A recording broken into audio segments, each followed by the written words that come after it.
Hello WhatsApp buddy, welcome to Imran skating blog. তো দেখতে পাচ্ছেন সুন্দর একটা পরিবেশে আবার বসে আছে আজকে।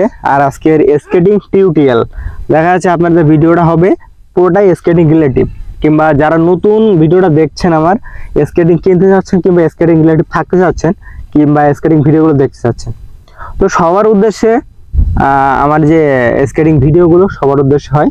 আপনার যেটা প্রয়োজন আছে, আপনি যদি স্কেটিং কেনা সম্পর্কে ধারণা দিতে চান অবশ্যই ধারণা দিতে পারবো। আবার যদি আপনি বলেন যে স্কেটিং শেখা সম্পর্কে কিংবা ব্রেক কিংবা জাম্প, ঠিক আছে, যে কোনো কমেন্ট আপনি করতে পারেন, সেই অনুযায়ী ভিডিও আমি করে দেবো। তো আজকের ভিডিওটা কমেন্টটা ছিল এরকম, যেভাবে আপনি স্কেটিং পড়া নিয়ে একটা ভিডিও তৈরি করে দেন, কিংবা আমি কিন্তু শেখানো ভিডিও অনেক দিয়েছি, বাট আমাকে বলেছে স্কেটিং পড়া নিয়ে ভিডিও, ঠিক আছে। এই জন্য আমার বাড়ি থেকে এই পর্যন্ত হেঁটে এসেছি, স্কেটিংটা পড়িনি। তো ফার্স্ট স্কেটিং পড়ার জন্য আর কি, ঠিক আছে, স্কেটিং পড়ার জন্য যেটা আমাদের প্রথম প্রয়োজন, অনেকে কি করেন, এই যে এটা অনেকে মোজা বলে, অনেকে সস বলে, ঠিক আছে।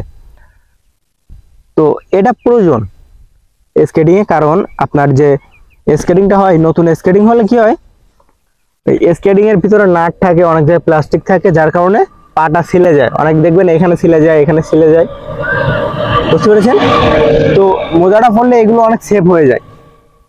উজ্জ্বল এখানে আসো, উজ্জ্বল এবার আসো, আসো এই সাইডে। তো আমার ছোট একটা ছাত্র চলে আসছে, আবার এই সাইডে বসো। তো তুমি কি মোজা পড়ছো? আগে মোজা পড়তো না, কিন্তু এখন পরে, ঠিক আছে। ওয়ালাইকুম আসসালাম। তো বিষয়টা হচ্ছে আমরা ফার্স্ট মোজা পরে নিব, আর চেষ্টা করবেন অবশ্যই ফুল মোজা পরার জন্য। অনেকে হাফ মোজা পরে থাকেন, এগুলো করবেন না। এই যে আমি মোজা পরলাম, দেন দ্বিতীয়ত আমি প্যান্টটা দিয়ে দিলাম। অনেকের প্যানের এর জন্য অনেকের ছিলে যায়, এটা ভিতরে যে ছিলে যায়। তো এটারও টেকনিক আমি বলে দেবো, এটা আমি সঠিক কাজে ব্যবহার করব, মানে ব্যবহার করে দেখাবো আপনাকে, কারণ ওটার জন্য তো আপনার সমস্যা হয়, আমি ওটাও সব মানে আপনার যাতে হেল্প হয় ওটার জন্য সেভাবে পরে দেখাবো। তো আমরা সসটা পরে নিলাম, সুন্দরভাবে দেখবেন, ঠিক আছে। তার উপরে দিয়ে প্যান্টটা টেনে দিলাম।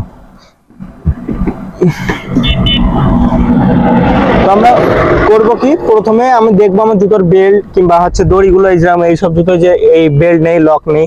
অনেকে বলতে পারে ভাই আমাদের জুতোতে লক নেই, বাট আপনাদের জুতো যেটাই থাকুক সবকিছু ঢিলা করে নেবেন। ঢিলা করে নিয়ে এই দেখবেন ভিতরে কিছু আছে কিনা। তারপরে স্কেটটা পায়ে দিলাম। তো কি হয়, অক্সিল একটু টাইটই থাকে সব সময় পায়ে। তো আমি যেটা দেখাচ্ছি, এই যে প্যান্টটা, দাঁড়ান আপনাদের দেখানোর জন্য আমাকে এটা খুলতে হবে আবার। তো এই প্যান্টটা আমি এই দুই সাইড দিয়ে আগে ভেতরে ঢুকিয়ে দিলাম, দিয়ে এই সাইড দিয়ে আমি এটা টান দিবই। তো এই সাইড দিয়ে টান দিলে আমার এদিকে সব টাইট আছে, পিছনের দিকে, পিছন দিকে সব টাইট আছে।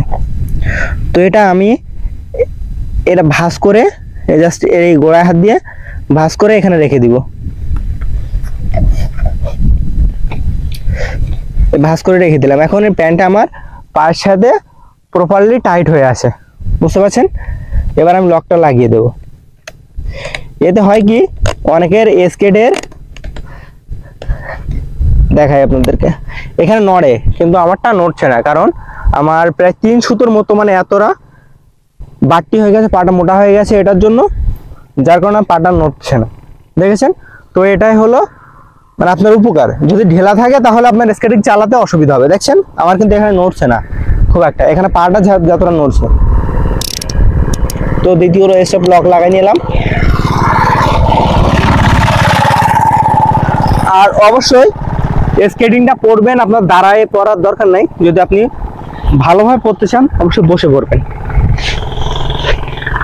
এই যে এটাও সেম, প্যান্টটা ভিতরে ঢুকিয়ে দিলাম, দেখবেন কোথাও যেন ভাঁজ না হয়ে থাকে।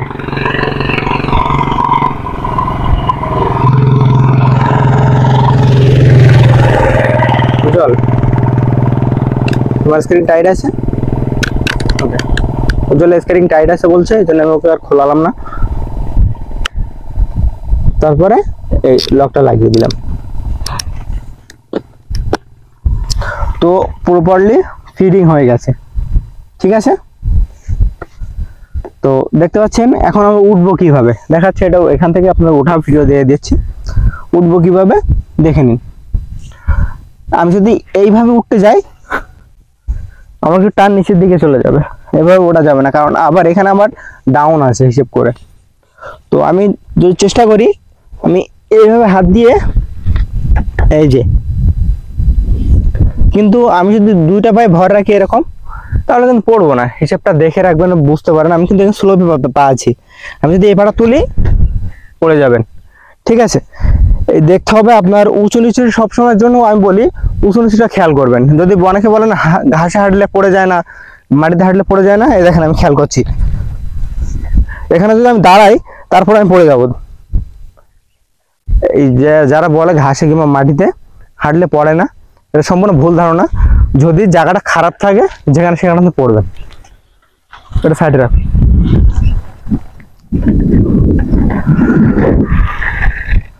তো ক্যামেরাটা সেট আপ করে এসেছিলাম, ক্যামেরাটা কেমন আছে এখন দেখতে হবে প্লিজ।